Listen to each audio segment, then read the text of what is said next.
Our podcast reviews well-known movies and contains spoilers. The podcast may contain mature subject matter and mature language. Listener discretion is advised. Enjoy the show. Quiet on set. Places, everybody. And action.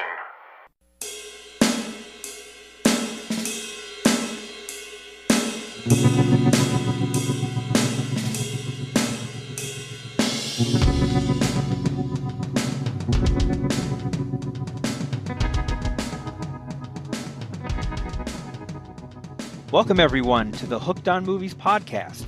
Today, we will be looking at the 1991 romantic comedy Defending Your Life. With me are Ken. As you get smarter, you begin to manipulate your senses. This podcast sounds much different to me than it does to you. And Ted. When you use more than 5% of your brain, you don't want to be on Earth. Believe me. And speaking of Earth, nope, it isn't hell either. Actually, there is no hell. Although I hear Los Angeles is getting pretty close. And we are talking Defending Your Life, starring Albert Brooks and Meryl Streep and a whole bunch of other people. And Ted, why don't you give us the details of this one? Okay, Defending Your Life was directed by Albert Brooks with a screenplay by Albert Brooks. It has a running time of 111 minutes. It had a release date of March 22nd, 1991. It had a box office gross of $16.4 million.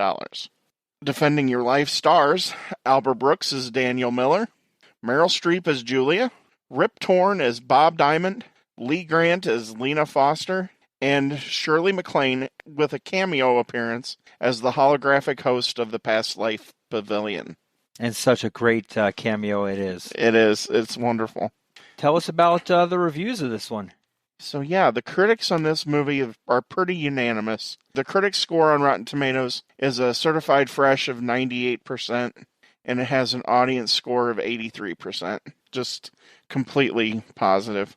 As far as finding a negative critic, I couldn't even really go with our heavy hitters, the top critics, because there were none that had a negative review. One critic review that I found was by a guy named Ken Hankey. He's from the Rocky Mountain Express, and he said that the movie is interminable, typical Albert Brooks, whatever that means. That sounds like a positive to me. Yeah, well, it's kind of how I've kind of felt. But He doesn't like Albert Brooks. He doesn't like Albert Brooks' humor. Right. So. On the positive side, I chose Desson Thompson of the Washington Post, somebody that we've had before. And he said, this is definitely Brooks' day in court, and he makes comic heaven of it. And then, of course, our muse, Roger Ebert from the Chicago Sun-Times. He stated in his review, this is a perfect story notion for Brooks, whose movies always involve his insecurities about himself, his relationships, and his material possessions.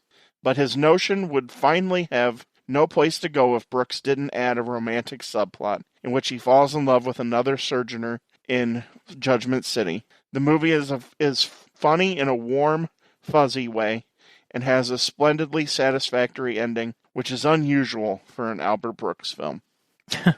I guess you could say that. All right. Cool. Well, when was the first time you guys saw this movie? For me, it was high school. Shocking. But came out in 91.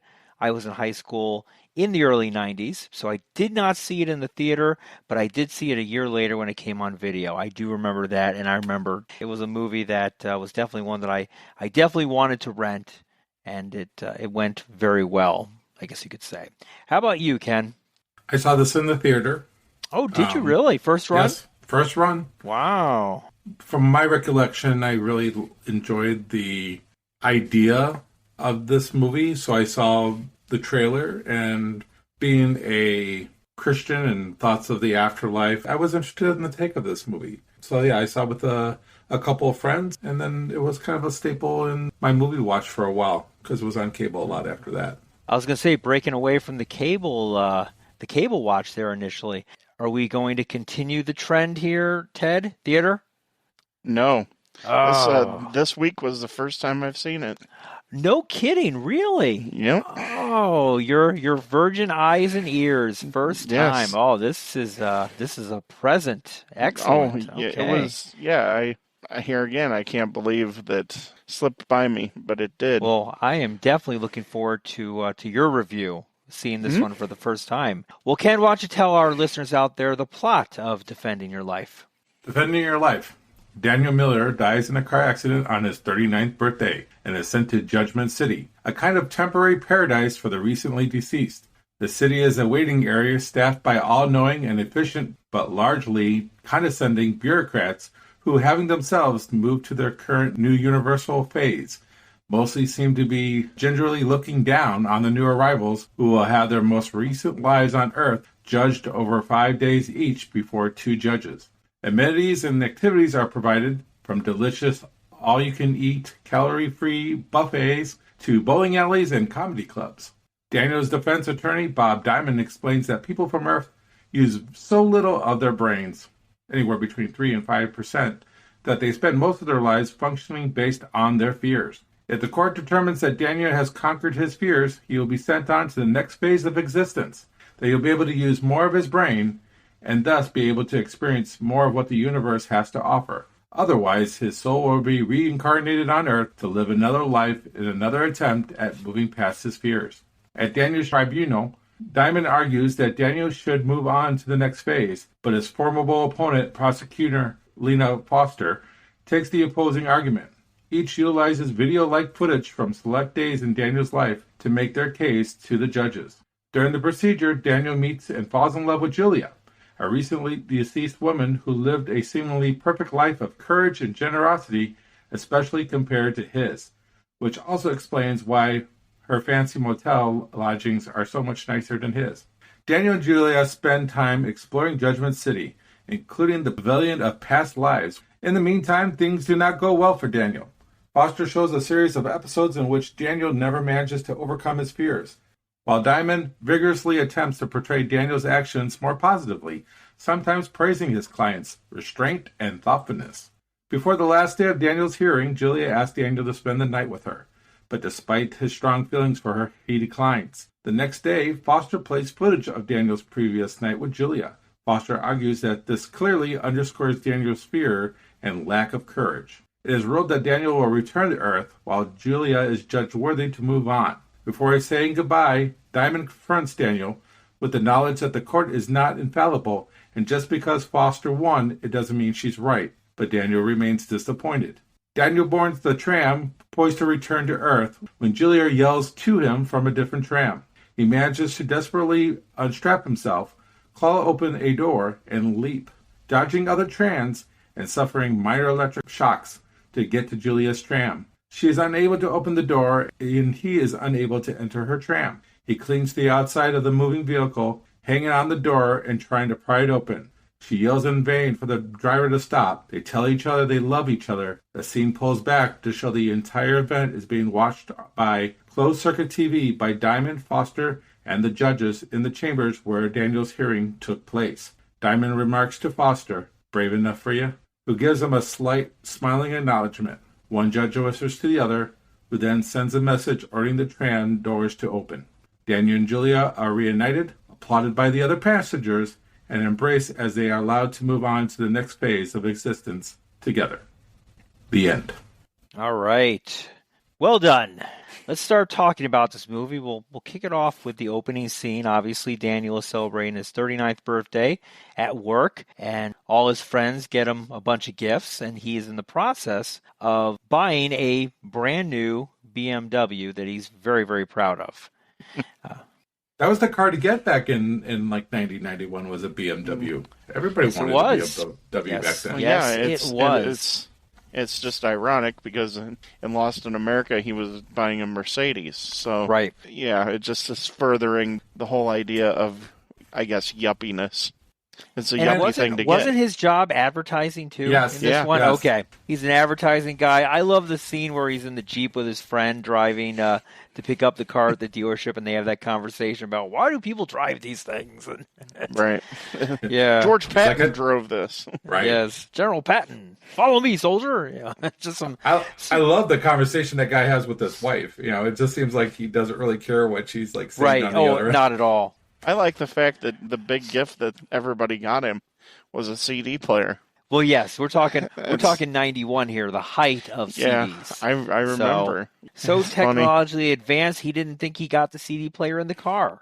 I know, right? So he gets the CD. And how about That- some of those CDs, huh? Edie Brickell, He couldn't have Don picked Henley. Yeah. And Oh, my End of God. Innocence.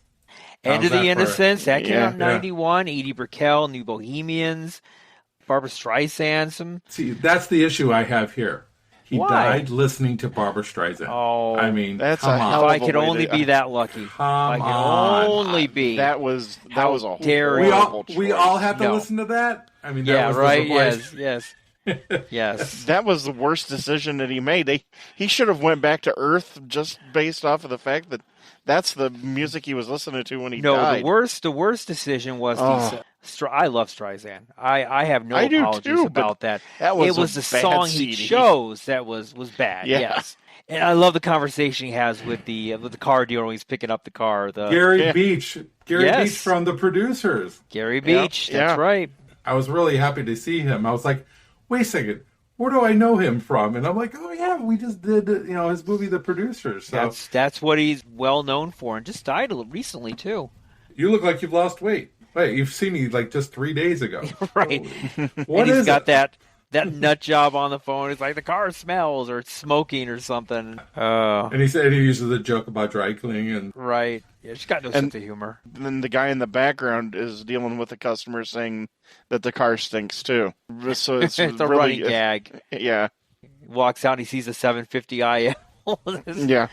The top tier. Yeah, no, that's yeah, not my Maybe car don't- looks like a turd compared to Yes, that one. it does.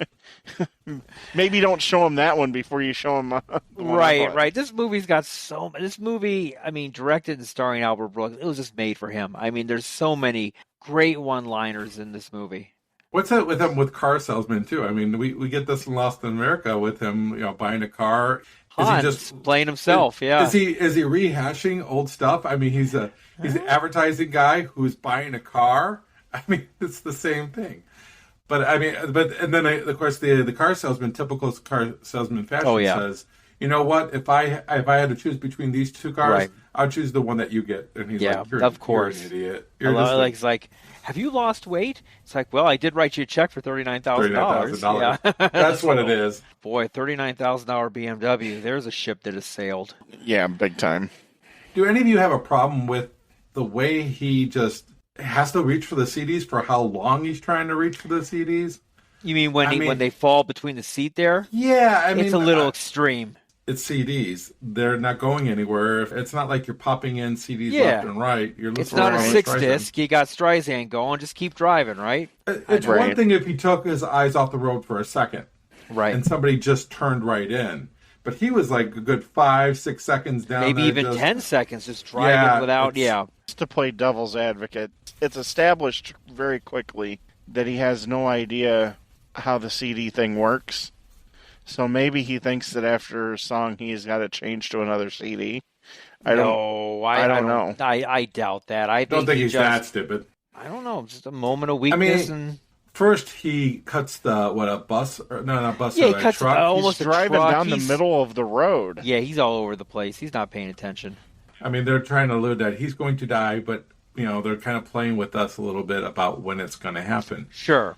But I wish it was a little bit quicker, like somebody made a turn that he didn't see because he briefly, looked away. It just seemed like it was way too long. Ken for wants somebody him to- killed at a stoplight. Well, he's his kind of character to me seems to be overly cautious. Like he doesn't take risk, and this seems to be against character, at least in my opinion. Somebody who's afraid of almost everything would be afraid to take his eyes off the road, especially in a busy city intersection. He was acting very arrogant, though, that whole car ride. Like I said, he was driving down the middle of the two lanes, holding up both lanes of traffic. He was acting a fool, essentially. Because He got his brand the new car. He's a little giddy. I do like the fact that it's pure already Albert Brooks in this first portion of the film. Yeah. Him talking to his co-workers about thinking, he's thanking them for the birthday gift and trying to tell them that he's going to, wish he could combine them all into one woman, and just the go between him and the car salesman and his best friend. I mean, it's typical Albert Brooks stick. It is. I like the fact that, though, after he dies, that they're in shock. Everybody that goes up to Judgment City is They're basically mindless and numb to what they're happened. just numb to what happened because they're all in shock, and it takes time for the shock to wear off. I think that was really cool how they did that. Like, it wasn't instantaneous. You know, I'm dead in heaven and in Judgment City, and what's going on? And they're all confused. You're at the gates and they won't let you in. I like the Right. music score on this. The music score that we hear initially is really good. It fits this movie like a glove. Yeah, same person who did Terms of Endearment. Terms of Endearment, yes. We talked about Terms of Endearment earlier on with other films that we have reviewed. I think Albert Brooks just likes to borrow from Terms of Endearment and some other great directors as well. I don't know if he's borrowing from it or it's an homage. Well, when we talked about Broadcast News, who's the director of Broadcast News? The same director that did Terms of Endearment. Yes, that's correct. Yeah. So they all seem to be kind of, hey, if it's not broken, don't fix it, right? How amazing he didn't do a movie with a lot of the cast members from Terms of Endearment.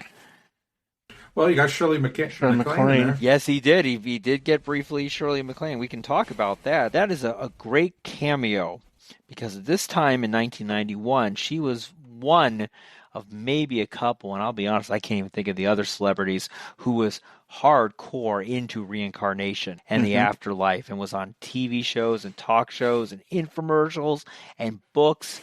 And I remember in high school, you know, not really knowing Shirley MacLaine's acting from the past, but just knowing the current Shirley MacLaine of 1991 as just a complete whack job.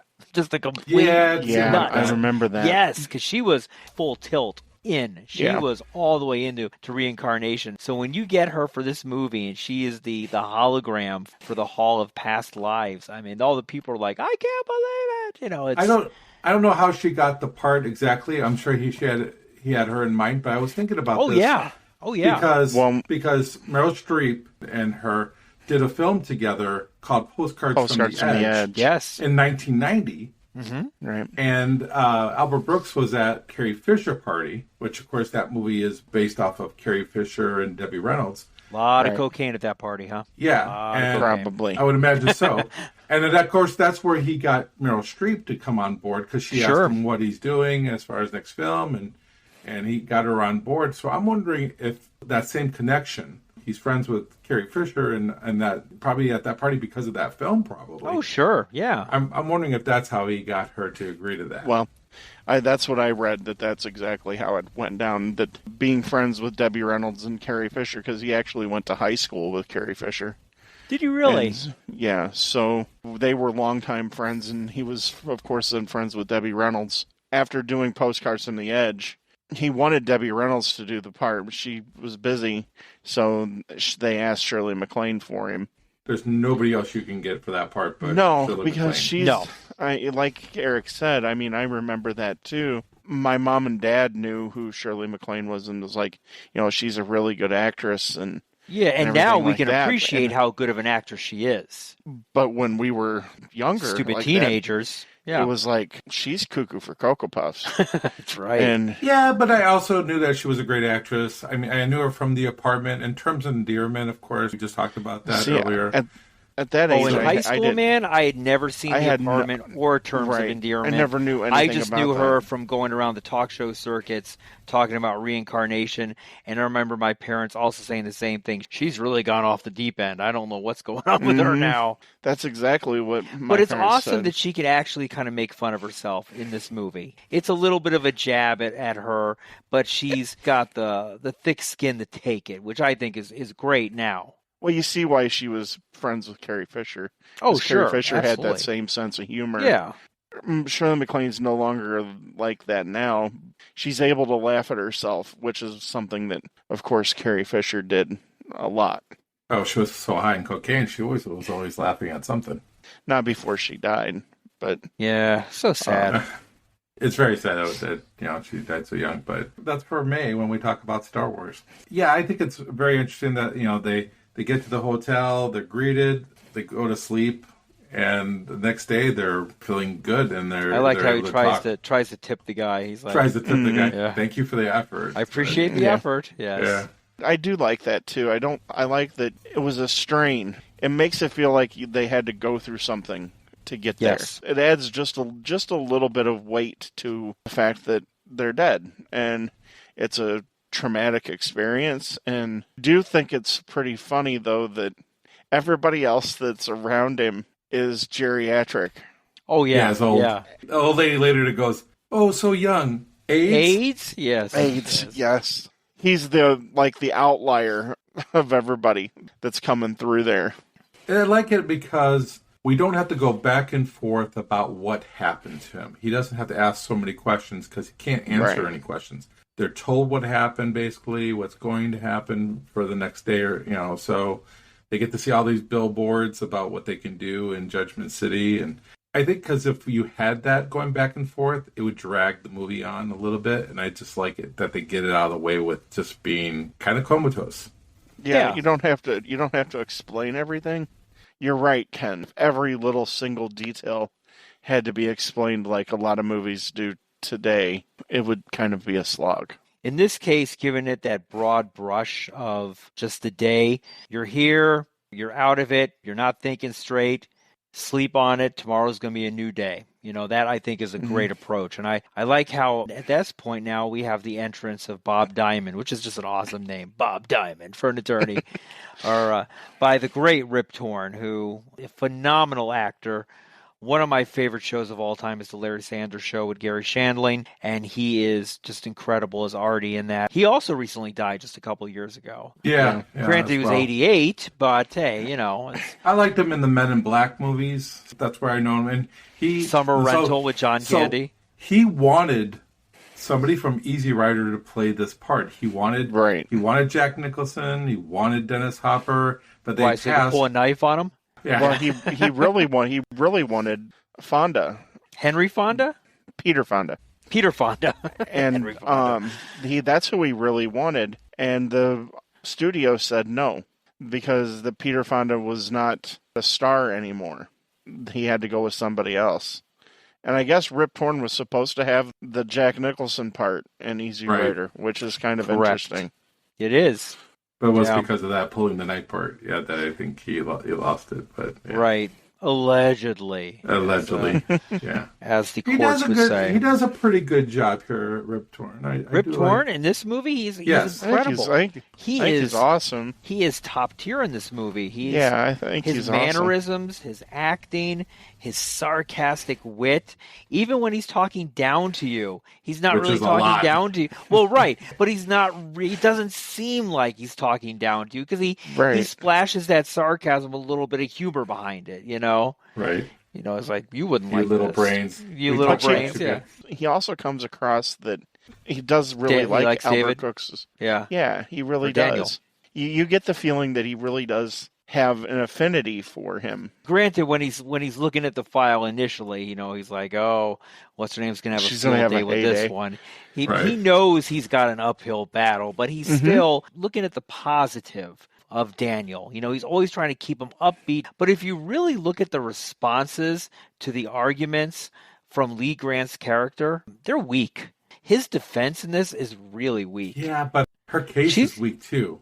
The case is weak because everything that she proposes, well, not everything, but most of the things that she proposes are just silly things. Like, for instance, the Casio watch thing.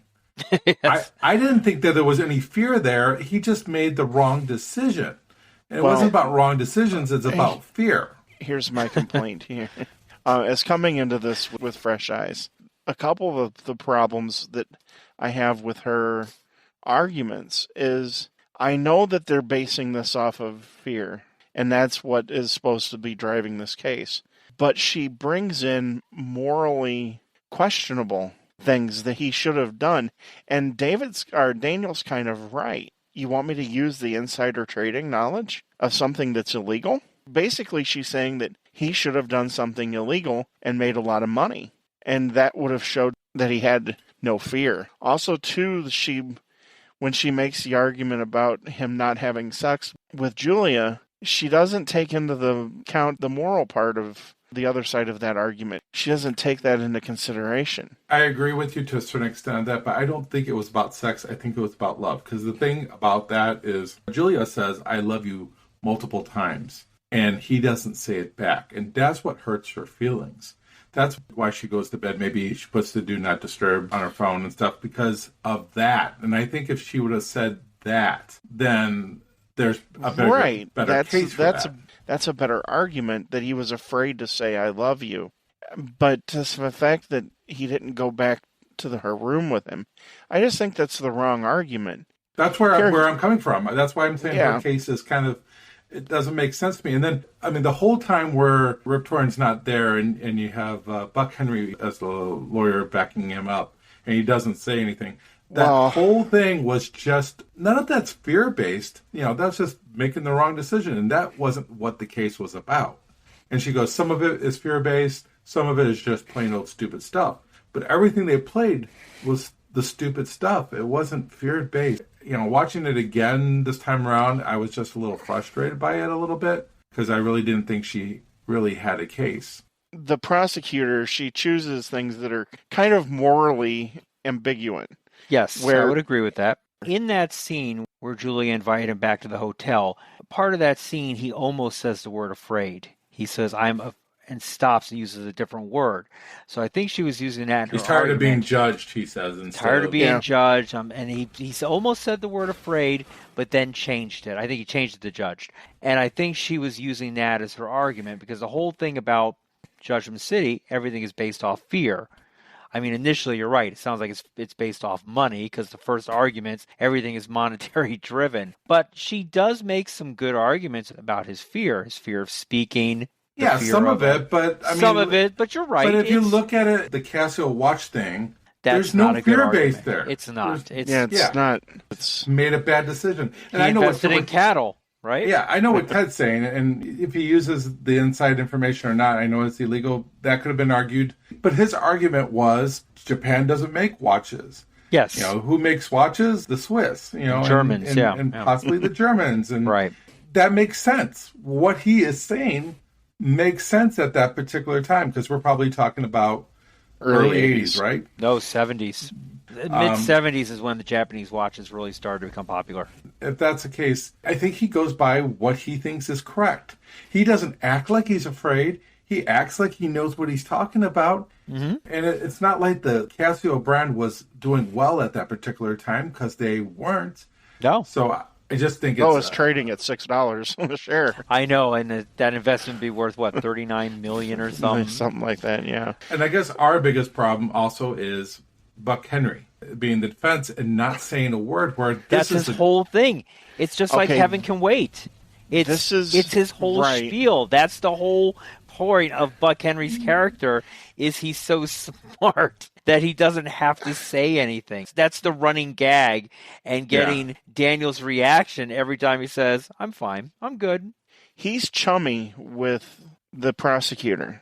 Is he just abandoning the defense of Albert Brooks' character at that point? So the whole thing about this movie is that it's not court, it's not litigation. They're each kind of making arguments. And I think that Bob Diamond's character is very aggressive when it comes to this type of defense. And the other character, Buck Henry's character, I can't think of his name, is very just kind of nonchalant. And you're right, he is much more chummy with Lee Grant's character. And I think the running gag is that, they're like, oh, he's very good.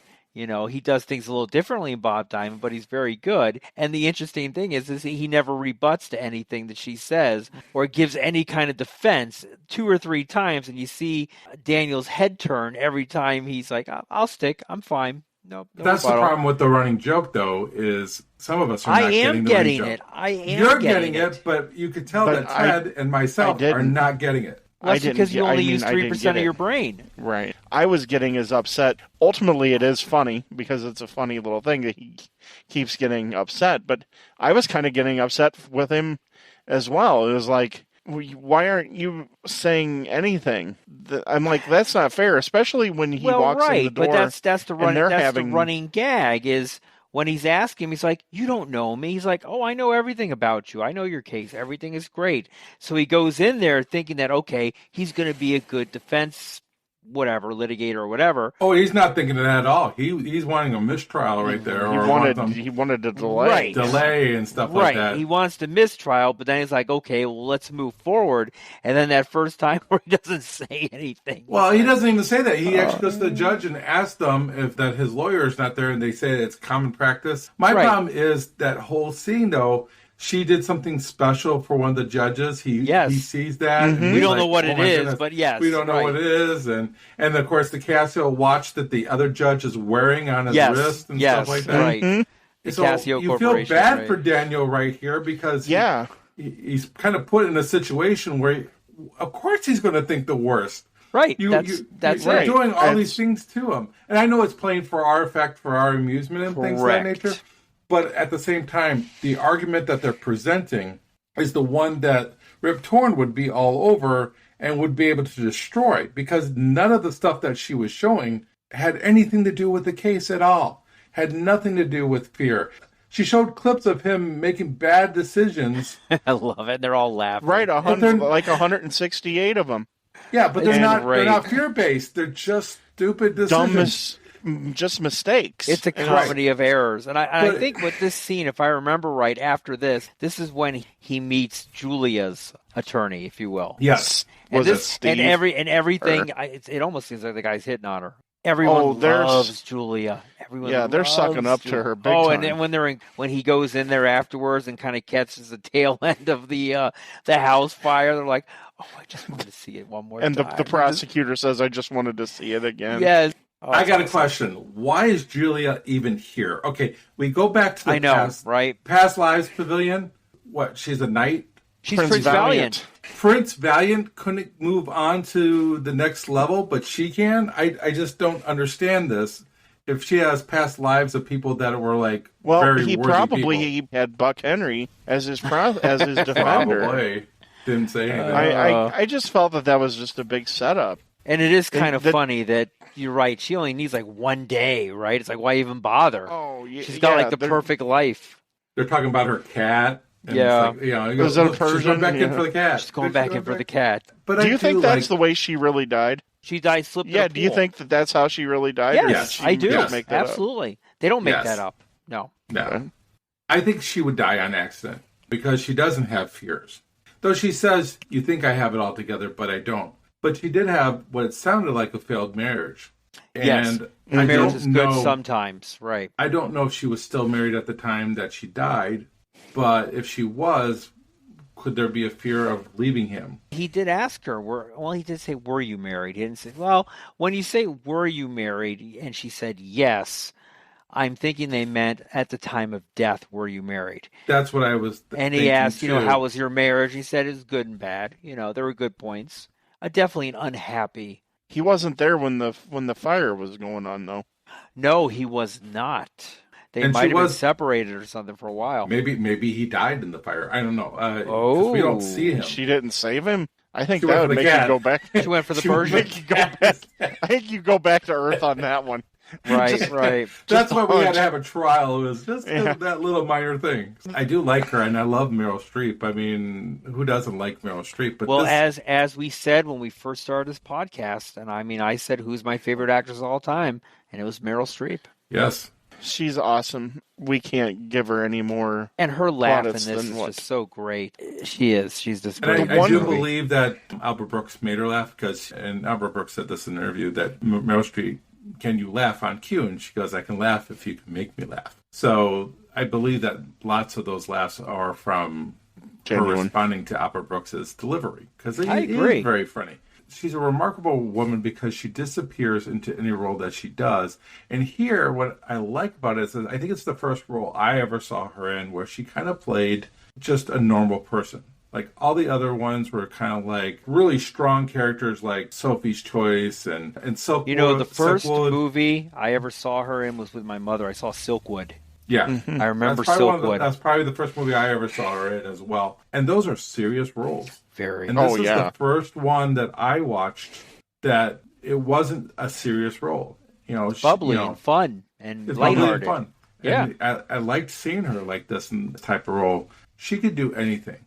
I'm not sure if I buy this relationship so much But I do like how they meet. I do like the fact that they meet at the comedy club, and she comes over to him thinking that she might know him. I think it's just Total an come excuse. online. But I like that scene. The comic is horrid. Yes. Even she says, I guess humor has nothing to do with how Smartness. much of your brain you use, I guess. But what was weird to me when I was watching it this time, because after we talked about Albert Brooks' dad dying in earlier episodes, Yes. and then I watched this, and we're talking about a guy who's Albert dying Brooks on makes the stage, joke. and Albert Brooks uses the joke that he can't leave because that's his dad. Right. But Albert Brooks said that it was just coincidence. It has nothing to do with his dad. That just happened that way. But I couldn't help but think that when I was watching that this time He's around. the writer. Yeah, He's right. the writer. Exactly. Yeah, I think he played it for that. I love the Meryl Streep character. I think Julia is awesome from beginning to end because I think they're perfect for each other because she has no fear and he is kind of a little bit more afraid. The problem that I had was the way that her character was written when she talks about her kids. I'm sure they miss me, but they'll move on. I like that part, actually. That was the way, because she asked him, she's like, do you miss your wife? Do you miss your kids? And she's like, yes, but I feel at ease. I feel at peace. It's designed that way for everyone who's up there not to feel grief or sorrow for people or pets or anyone they left behind. It's not her being just indignant saying, well, screw him, No, everyone in Judgment City that comes up there, that's how they are geared to feel and she even says they do it that way to make the process easier. Right, and I think Christianity also kind of looks at it that way. Supposedly when you go to heaven, God wipes away all your tears so you don't worry about people that you've left behind. I do like how they approach that because it's so fresh. If that was on their mind, they wouldn't be able to do any of this. They would have to wait much longer than 5 days. They would have to give them a grieving period before they could actually move forward. The problem I have with their relationship is he's always kind of complaining, kind of unsure, kind of this, like the restaurant scene where his prosecutor is sitting at another table. He gives her the hardest time there is, and she's just so sweet about it. I mean, I could watch Meryl Streep suck up a noodle for as long as she wants to do it. Because she's funny. She's funny how she does it. And she has that great smile and laugh after she does it. But he's a little too paranoid for her to like him. That's where I thought... After a few days. That's where I thought that it was going to go. Opposites attract, baby. Well, the next day when the prosecutor says, I'm going to do something from last night, that's what I thought she was going to pull up, was the conversation and everything from... Because she was there. Where she was there, and she saw how he was acting. He was acting like a complete fool. And he was acting like a dick to her. I mean, he was being he was being a jerk. He was... In my opinion, that showed that he was afraid. If we're talking about fear, that's the most fear he shows in the entire movie. At that point, that he's afraid that he's going to do or say something that's going to prejudice the prosecutor against him. And he treats her like crap.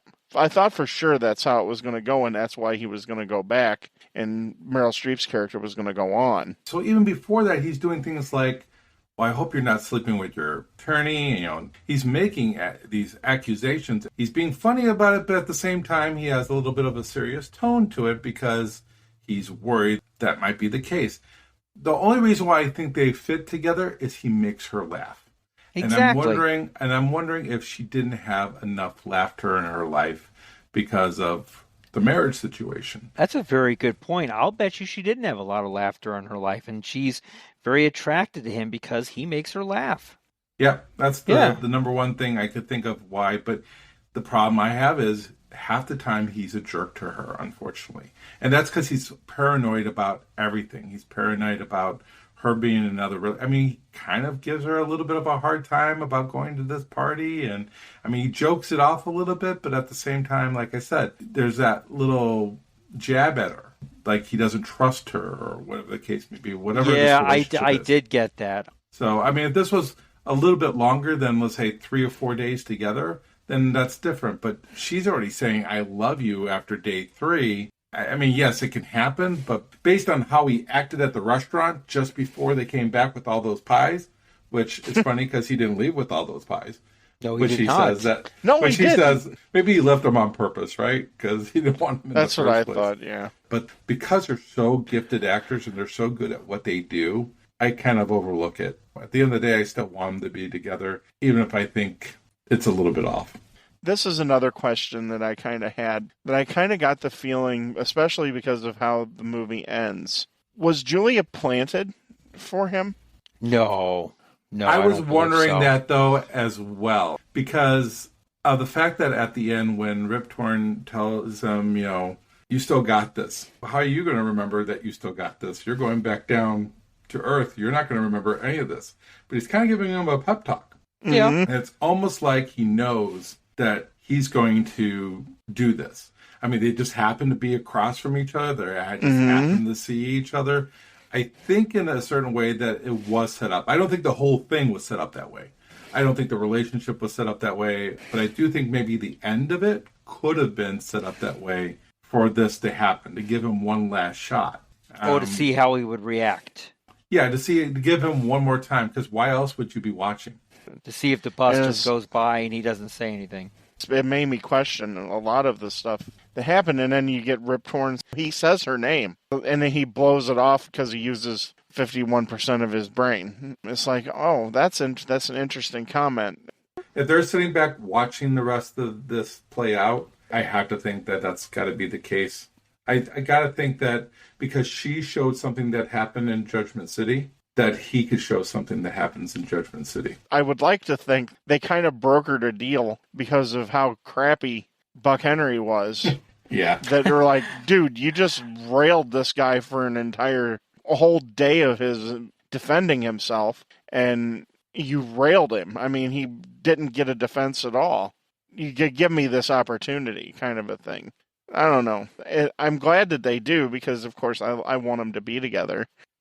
There was a very good chance that there was no decision that was made. He walks back to the office, and she hands him that note, and he pretends that the final decision had been made. I'm thinking that it had not been officially made yet. And I'm also trying to think here. Like that was a final test. I don't know if they actually reviewed the whole 9 days. They're supposed to review 9 days over 4 days, 4 or 5 days. And I don't feel like they got to that end yet. And so I kind of agree with Ted. I don't think the whole thing was set up that way. But I think towards the end, because of his relationship with her, I think they had an opportunity to do that. So that's where I would land on that. Okay, I can see that. We should talk a little bit about what they do together. I mean, we already talked about the comedy club, which I would say that was a joke. But it was. Wasn't a funny joke, except for the Elvis line. I love the Elvis line when he asked Art, Elvis, live or dead? Oh, live or dead? Live or dead? Alive. Long coma, Art. Long coma. That was the funny part of the stage thing. Everything else was bad. But then you have, they play mini golf. They go to the Past Lives Pavilion.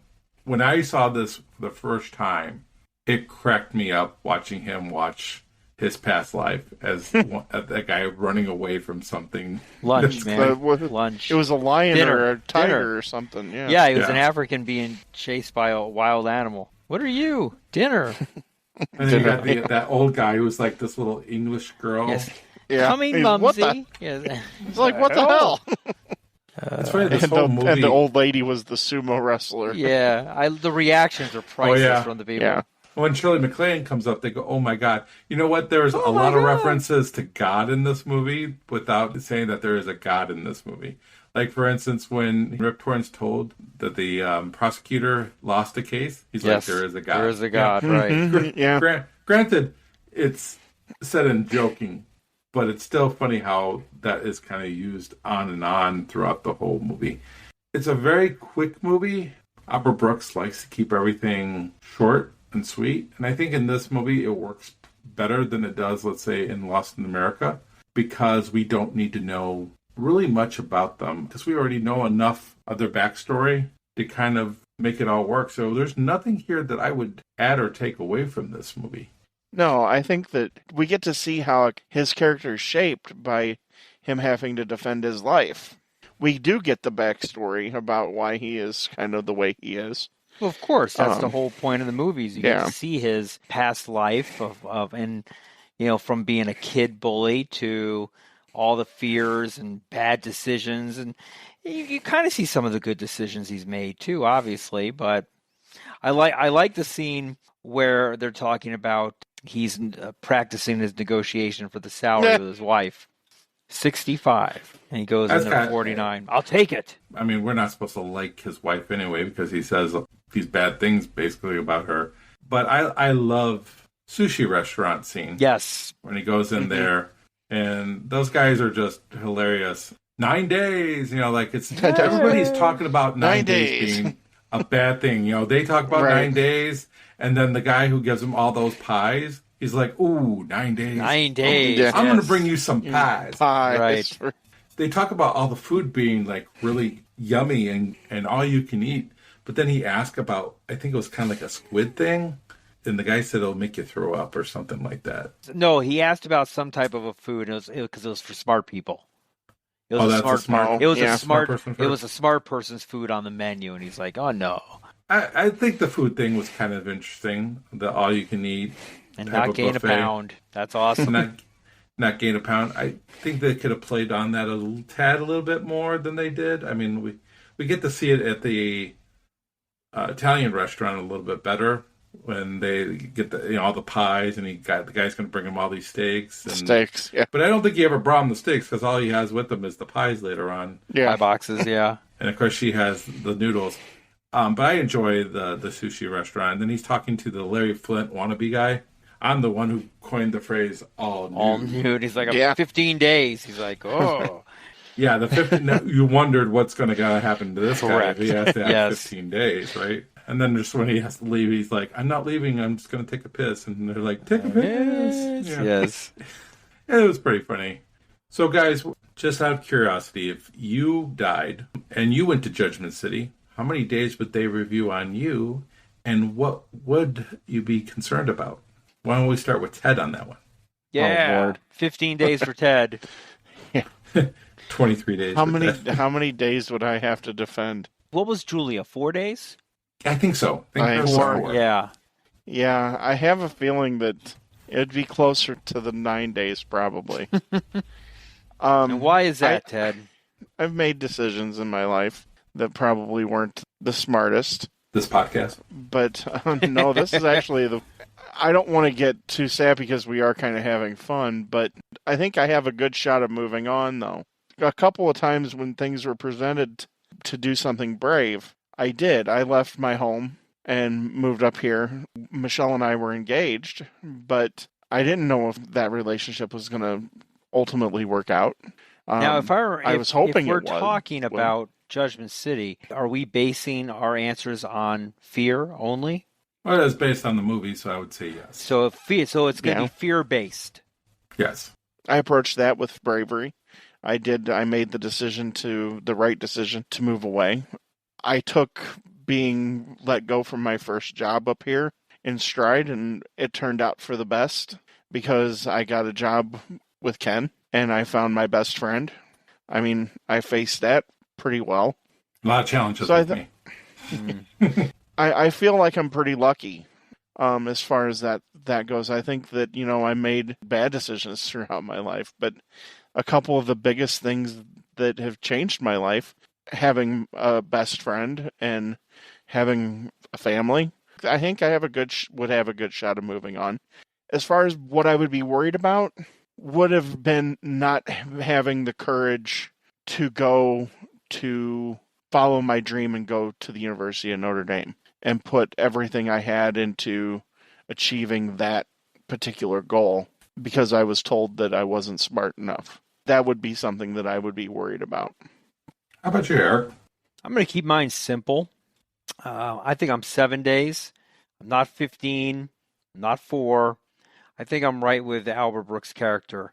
And if we're basing this off of the movie, I still have fears to this day about many, many things in my life. I've conquered a lot, but I still have reoccurring fears. I've made good decisions, and I've made some real bad decisions. Overall, if I could probably get over my fears, I think I would probably not make it to the next round. I think I would probably be bounced back, to be honest with you. So sad. For me, I kind of agree with the 7 days. I think I'm right there in the middle. I'm not going to go running into any house and save a cat or anything No like Mutual that. of Omaha commercial for you, huh? No, unfortunately not. But It's there's a nice been dated things, reference there, too. there are things that I really am proud that I have accomplished. I do still have some fears, mainly driving in Chicago. Or driving with me. Oh yeah, have to put on like blindfold so I'm not too Or nervous. driving with your son. That's never going to happen with my son. So Yeah. at least I've Or rode riding with with me, too. I've rode with you, and have a few gray hairs, but we're pretty much okay. But I've been able to accomplish things that I've had fears of, especially over the last number of years. 2018 was the first time I flew, and I just flew recently again.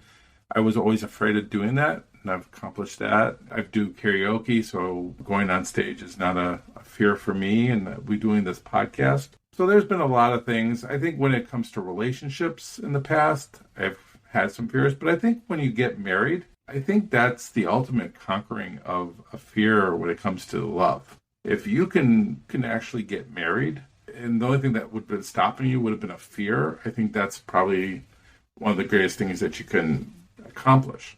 I don't like the fear-based scenario for moving on. I actually think it's how people looked at you.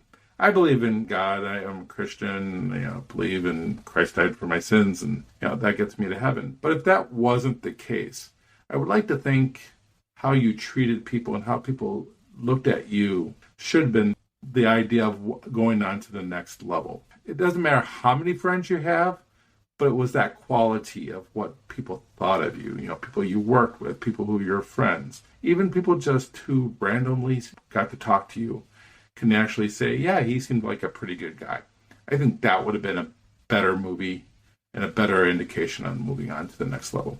I think that's part of the problem that I had with the whole defending part of the movie is I couldn't divorce myself from that. A couple of the things that were strikes against him were they were kind of morally ambiguous, like I said. I agree. I think that the testament of a person is in their character.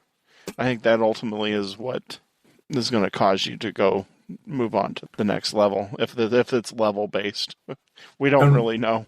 And why judge somebody for what they did as a kid? I didn't get that at all either. I mean, what is he, like 10, 11 years old? Right. And even Rip Torn says that they don't judge kids. Right. The kids Teenagers move automatically they do, but not kids. Yeah. Teenagers go somewhere else. I wonder where the teenagers go. Yes. I did wonder that. I think they just automatically get sent back. Well, Sigmund Freud said that's you're a walking id at that point as a teenager. I guess they caused problems with the clothing that they had. Yeah, that's the tupas. Yes, the tupas, yeah.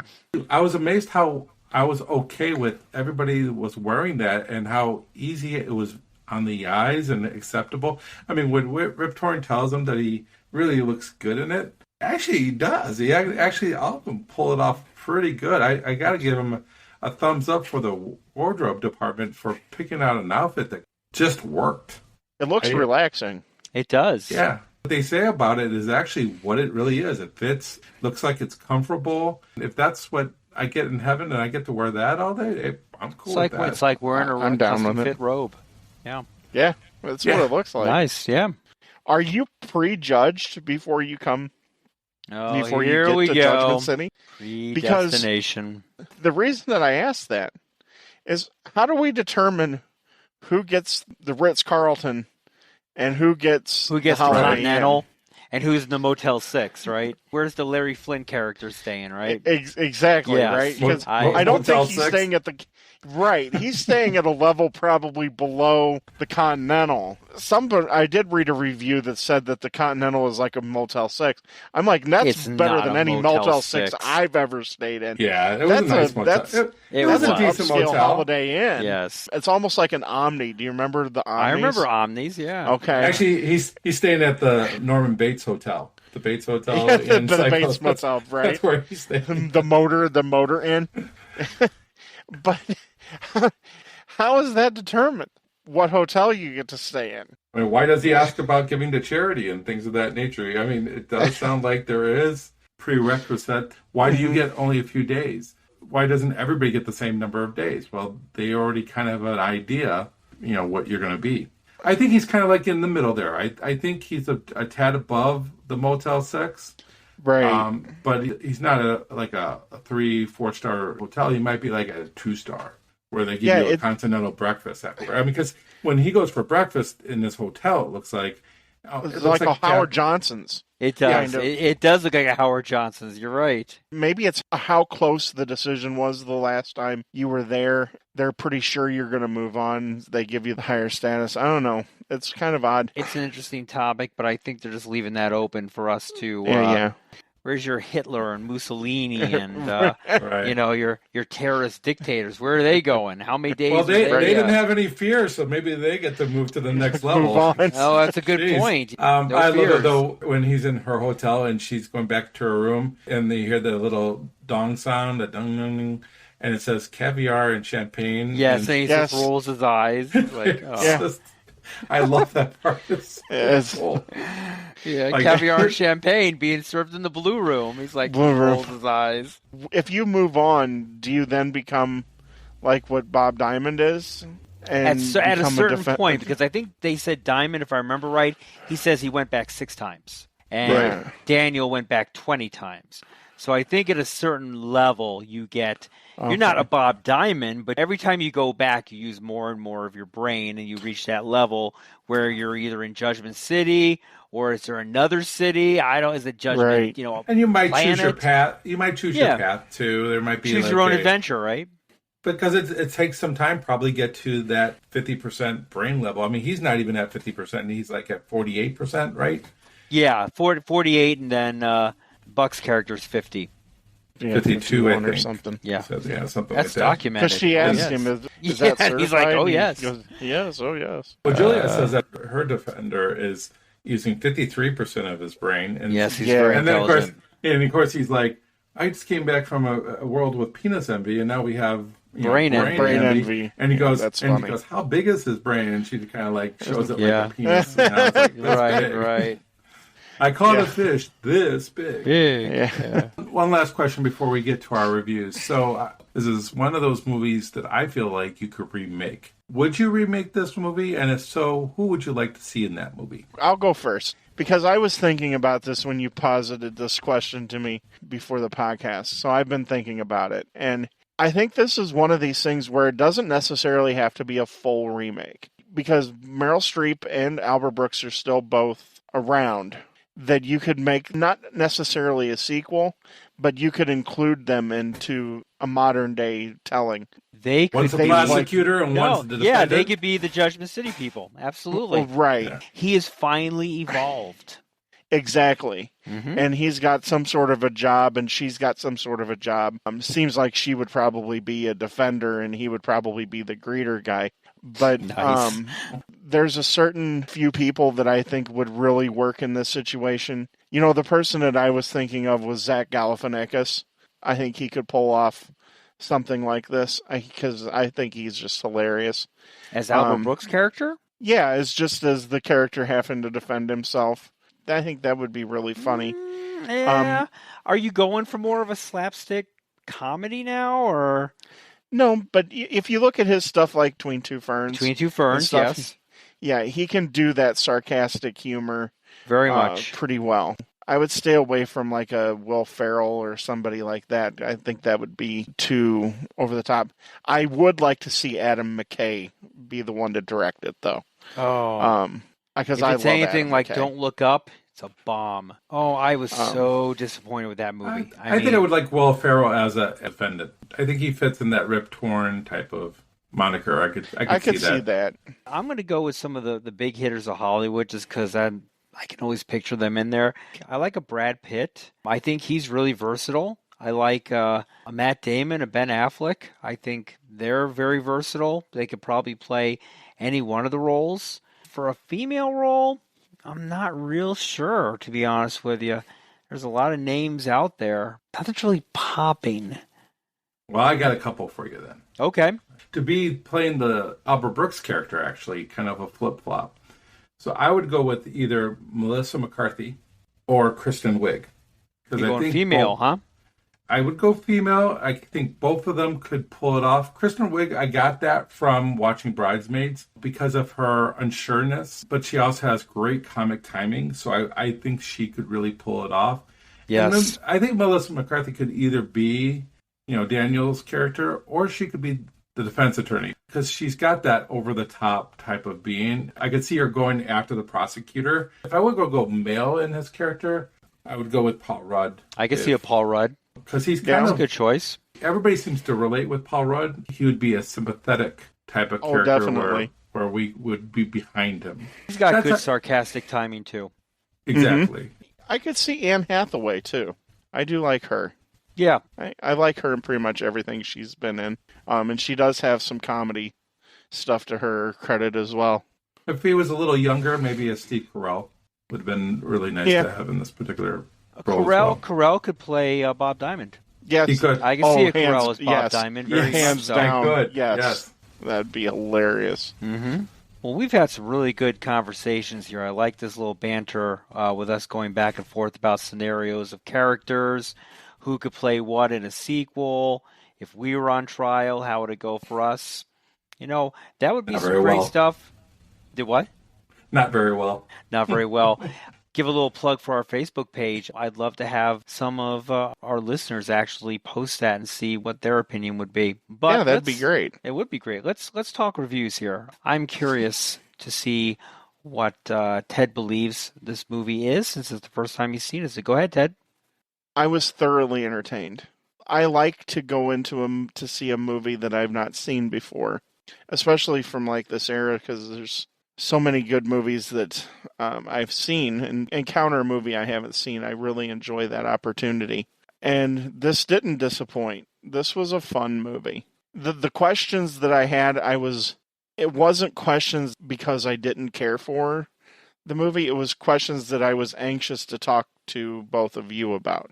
There wasn't a part of this movie that I didn't like. Like Ken said before, it's 111 minutes. And like with the other two movies that we talked about with Albert Brooks, I think this is a testament to him. Ultimately, it's very tight. It's a very concise story. I think that a lot of screenwriters from today could really take lessons from how concise the story and how well told and tight the story is from him. I think that that's something that's lost today. As far as back to this movie, I adore Meryl Streep. I think Albert Brooks is funny because I'm sarcastic. I get the sarcastic humor. I get the self-deprecating humor. I get the character. He makes me smile and he makes me laugh. I find it very hard to think that somebody would watch this movie and not feel happy at the end of the movie. For me, this is a solid B+. I enjoyed my time with this movie. Outside of a couple of little small things, there's very few things that I would even think about changing. I think it's a classic. I agree with the critics score. 98%. I think it's awesome. I highly suggest if you've not seen this movie, run out and get it. It's only like $9.99 on Apple or through Prime Video. Just buy it and you won't be disappointed. Cool. All right, Ken, what are your thoughts? So this is a movie that I really adored when I first saw it back in 91 when it came out. And I watched it a lot of times throughout the 90s as it was a staple on paid cable channels. I will say that the movie has slightly gone down for me over the years. I don't know why that's the case, except for maybe I'm just, like we did earlier, picked apart some of the things that we didn't care for as far as the prosecutor and her reasons. Those things kind of semi-irk me a little bit, to the point where I do believe it lowers my grade. If they do a remake, I hope they do it a different way and not do it fear-based, but kind of do it a little bit more like how I suggested, more of how did you treat people and how did people look at you. I think that would go a little bit better. But the thing here is the leads are still amazing. Albert Brooks is funny. This is the movie that really cemented it for me, for his humor, and made me want to watch other movies with him in it. Meryl Streep was another side of Meryl Streep that at that time I had not seen yet. And of course, she's gone on to become the greatest actress of this generation, possibly of any generation. And they just really, when they're on screen, you like them. And they really do a great job of carrying the film all the way to the end. And Rip Torn does a great job as well. Lee Grant also does a pretty good job. We didn't talk much about her. She was really the person that Albert Brooks wanted for that role as the prosecutor. Everybody else is kind of window dressing, so it really doesn't matter. And so it's really those four that really drives this movie.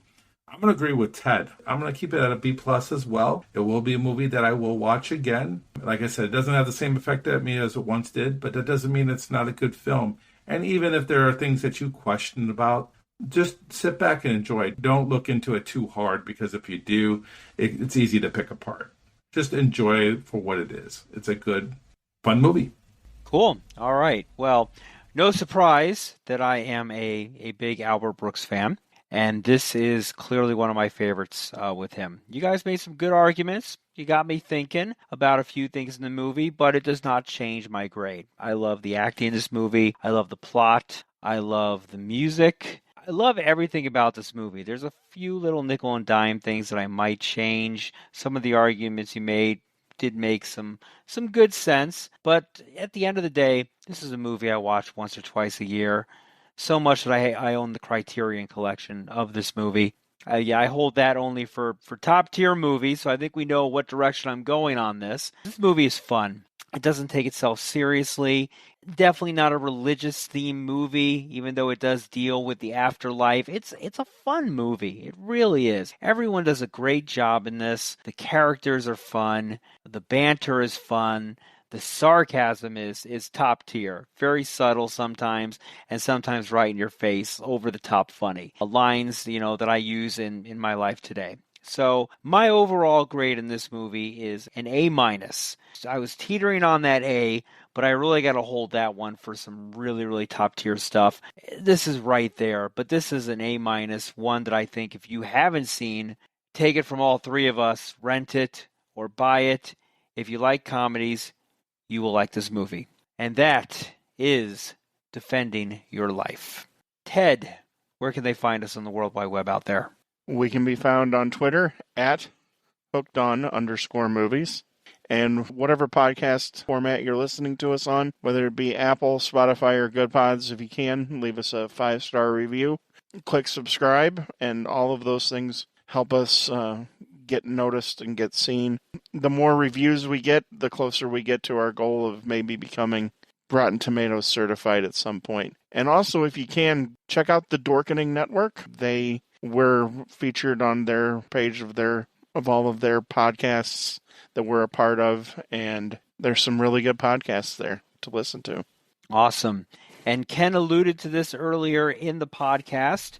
May the Force, may the Fourth be with you. We are talking about, of course, Star Wars. We're going the sci-fi route. We haven't had a sci-fi movie in quite some time, have we? Next episode is going to be the 1977 release from, of course, Mr. George Lucas, Star Wars. We're all looking forward to that. And if you haven't seen Star Wars, then there's clearly something wrong with you. You need to recheck your life. You're probably under the age of 10. Or you're in a coma. Elvis, live or dead. Long coma. Long coma. That was actually same year Elvis died is when Star Wars came out. So clearly a long coma. So we're going to be doing Star Wars. We're going to be doing Star Wars, Empire Strikes Back, and Return of the Jedi. So the first three in the trilogy for release year, but obviously not in the trilogy. What is that? Episodes 3, 4, and 5? 4, 5, and 6. 4, 5, and 6. 4, 5, and 6. That still blows my mind. But we'll discuss that because it didn't start out that way. We've got some heavy hitters here. Ken and Ted are big Star Wars fans. Start the Facebook banter. Start everything. They would love to talk to you about that. And Ken, tell us where they can find us on Facebook. You can find us on Facebook by just looking us up at Hooked on Movies. Join our discussion and have some fun. All right. Well, that's all the time we have for this episode. Thank you, everybody, for listening. And as always, I'm not wearing any pants. Film at 11. See you at the movies. See you next time on Hooked on Movies.